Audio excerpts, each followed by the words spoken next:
Hello friends, my kitchen my રેસિપીમાં આપનું સ્વાગત છે। શું તમને શાકભાજીમાં ફ્લાવર ભાવે છે પણ તેની ઈયરોથી તમે પરેશાન છો? તો આજે આપણે ફ્લાવરમાં છુપાયેલી ઈયરો આપોઆપ બહાર નીકળશે જ્યારે તમે પાણીમાં આ વસ્તુ નાખીને પલાળી દેશો। એક જીવાતનો થઈ જશે સફાયો। તો આજે આપણે બેસ્ટ વે ટુ ક્લીન કોલીફ્લાવરની 3 ટિપ્સ શીખીશું।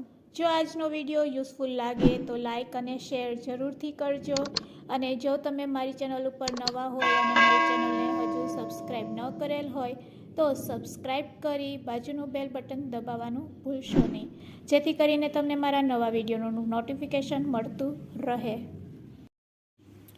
ફુલાવર પોષક તત્વથી ભરપૂર શાકભાજી છે, સાથે જ તેનો સ્વાદ પણ મોટાભાગના લોકો ખૂબ પસંદ કરે છે। ખાસ કરીને શિયાળામાં મોટાભાગના લોકો ફુલાવરમાંથી અનેક પ્રકારની અલગ અલગ વાનગીઓ જેમ કે ફુલાવરના પરાઠા, ફુલાવર બટેટાનું શાક, ફુલાવરના ભજીયા વગેરે વાનગીઓ બનાવતા હોય છે।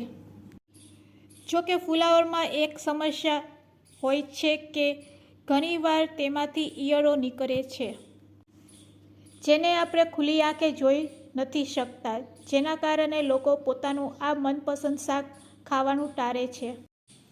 જો તમે પણ એવું જ કરતા હોય તો આ 3 સરળ રીત તમે પણ જાણી લો, જેને અપનાવીને તમે વધારે મહેનત વિના ફુલાવરમાં રહેલી એક ઈયળો સહેલાઈથી કાઢી શકો છો। ફ્લાવરમાંથી ઈયળ કાઢવાની પહેલી ટિપ્સ છે કે ફ્લાવરના પાછળના ભાગને આ રીતે પહેલાં દૂર કરી લો, એટલે ફ્લાવરમાં જેટલી પણ ઈયળ હશે તે દેખાઈ આવશે અને તેને આ રીતે એકવાર ટેપ કરો તો નાની નાની ઈયળ હશે તે પણ સહેલાઈથી દૂર થઈ જશે। તો આ રીતે ફ્લાવરને ટેપ કરવાથી ફ્લાવરમાં રહેલી મોટી અને નાની ઈયળો સહેલાઈથી આપણે દૂર કરી શકીએ છીએ। જો આ ફ્લાવરમાં પણ ઈયળ દેખાઈ રહી છે, તમને નજીકથી બતાવવાનો પ્રયત્ન કરું છું।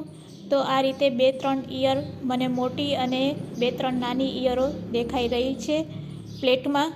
હવે આપણે આ ફ્લાવરમાંથી હજુ પણ ઈયળ છે કે નહીં તેના માટે હવે આપણે પહેલાં ફ્લાવરને આ રીતે તોડી લેશું। આ રીતે કટકા કરીને તમારે પહેલાં બધું ફ્લાવર ચેક કરી લેવાનું। અંદરના ભાગમાંથી દેખાતી ઈયળોને પણ પહેલાં આ રીતે તોડીને આપણે દૂર કરી લેશું।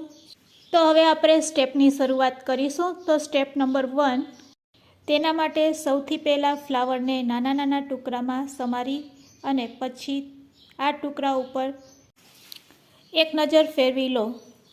આવું કરવાથી મોટી ઈયળો દેખાઈ જશે અને તેને સાફ કરવામાં સરળતા રહેશે।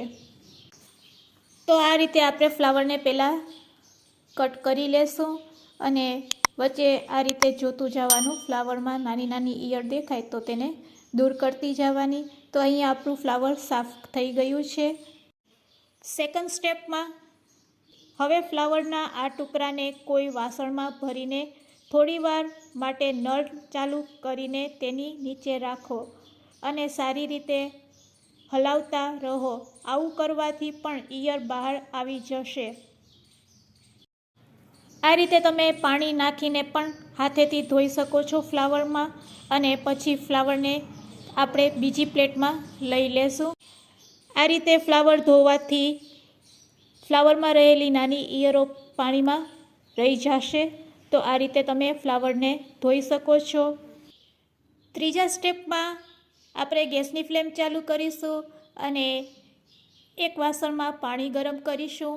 પાણી ગરમ થાય એટલે તેમાં ફ્લાવર એડ કરી દેશું અને 1 ચમચી મીઠું અને 1 ચમચી હળદર પાવડર એડ કરી હલાવી દેશું અને 20 મિનિટ માટે તેને આ રીતે બોઇલ કરશું। આ રીતે 20 મિનિટ માટે રહેવા દો। આવું કરવાથી ફ્લાવરમાં રહેલી ઈયળનો સફાયો થઈ જશે। આ રીતે પણ ફ્લાવરમાંથી તમે ઈયળ કાઢી શકો છો। ફ્લાવરમાંથી ઈયળ કાઢવા માટે તમે વિનેગરવાળું પાણી પણ ઉપયોગમાં લઈ શકો છો, કારણ કે વિનેગર જીવાત સાફ કરવા માટે ખૂબ જ ઉપયોગી માનવામાં આવે છે। તેના માટે એક બાઉલમાં આપણે પાણી લેશું। અહીંયા આપણે હુંફાળું પાણી લેશું અને તેમાં 2 ચમચી વિનેગર નાખીને ફ્લાવરને 10 મિનિટ માટે તેમાં પલાળી રાખશું. હવે આપણે સમારીને રાખેલા ફ્લાવરને તેમાં એડ કરી દઈશું અને આ રીતે ચમચીથી હલાવીને તેને 10 મિનિટ માટે રેસ્ટ આપીશું અને 10 મિનિટ પછી તેને ચોખ્ખા પાણીથી ધોઈ લેશું. તો આ રીતે ચમચીથી હલાવીને આપણે તેને 10 મિનિટ માટે ઢાંકીને રેસ્ટ આપીશું.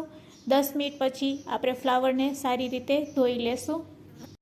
વિનેગરવાળા પાણીને આ રીતે દૂર કરી લેશું અને ફ્લાવરને 2 પાણીથી ધોઈ લેશું. તો આ રીતે પણ તમે ફ્લાવરમાં રહેલી ઈયળો કાઢી શકો છો.